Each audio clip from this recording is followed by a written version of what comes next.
Good morning. मी वंदना मेजवानी तडका ह्या चॅनलवरती आपल्या सगळ्यांचे खूप खूप स्वागत करते। आज आपण उपवास स्पेशल भजे बघणार आहोत। त्यासाठी मी सुरुवातीला इथे 3 मध्यम आकाराचे बटाटे साल काढून घेतलेत आणि हे बटाटे मी मोठ्या खिसणीने अशा प्रकारे खिसून घेतलेले आहेत। आषाढी एकादशी असो किंवा नवरात्राचे उपवास हे भजे खूप छान लागतात।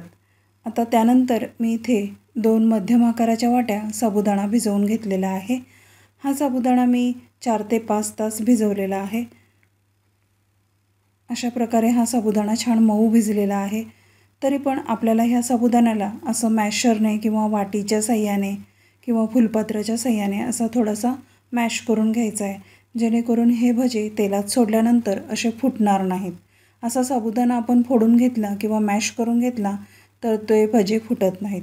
त्यानंतर मी इथे एक लहान आकाराच्या वाटीने राजगिऱ्याचं पीठ आणि त्याच वाटीने मी शेंगदाण्याचं कूट घातलेलं आहे आणि चवीपुरता मीठ घातलेलं आहे।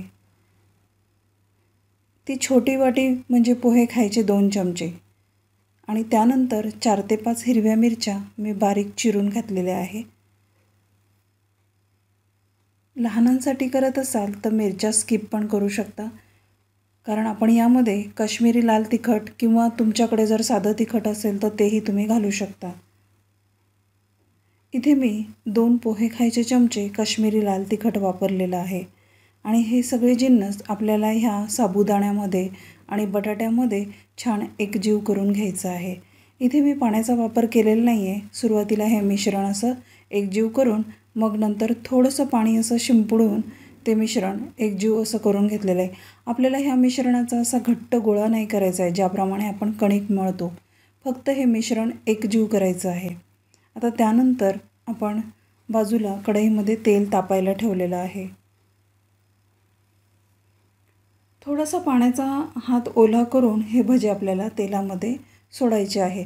हे भजे दाबायचे नाही आहे, फक्त हलकंसं याला असा गोळा तयार होईल असं केलेलं आहे। ज्याप्रमाणे आपण कांद्याचे खेकडा भजे करतो त्याप्रमाणे आपल्याला हे करायचे आहेत। तुम्ही अगदी गोल गरगरीत पण करू शकता, पण मी अगदी त्याला आकार न देता भजे तळत आहे। अशा प्रकारे फक्त हलकं प्रेस करायचं आहे आणि तेलामध्ये सोडायचे। तुम्ही चमच्याच्या साह्याने पण हे भजे तेलामध्ये सोडू शकता। तुम्ही नवीन असाल तर चमच्यानेच सोडावे, नाहीतर तेल हातावर उडू शकतं। तेलावरचे थोडे बुडबुडे कमी झाले की मग आपल्याला चमच्याच्या साह्याने किंवा झाऱ्याच्या साह्याने हे भजे अलटपलट करून छान तळून घ्यायचे आहेत। हे भजे अगदी कुरकुरीत होतात, बाहेरून कुरकुरीत आणि आतून थोडे नरम असे चवीला पण खूप छान लागतात। उपवासाच्या दिवशी हे भजे केले तर अगदी पोट भरल्यासारखं वाटतं।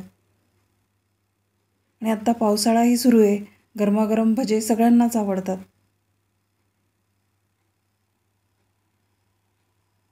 मैत्रिणींनो, चॅनलवर नवीन असाल तर चॅनलला नक्की सबस्क्राईब करा आणि भजे कसे वाटले मला नक्की कमेंट करा आणि आषाढी एकादशीला करून बघा। अशा प्रकारे मी दुसरी बॅच पण तळून घेतलेली आहे आणि भज्यांना रंगही अगदी सुरेख आला आहे आणि भज्यांचा अगदी खमंग वास येत आहे। थँक्यू।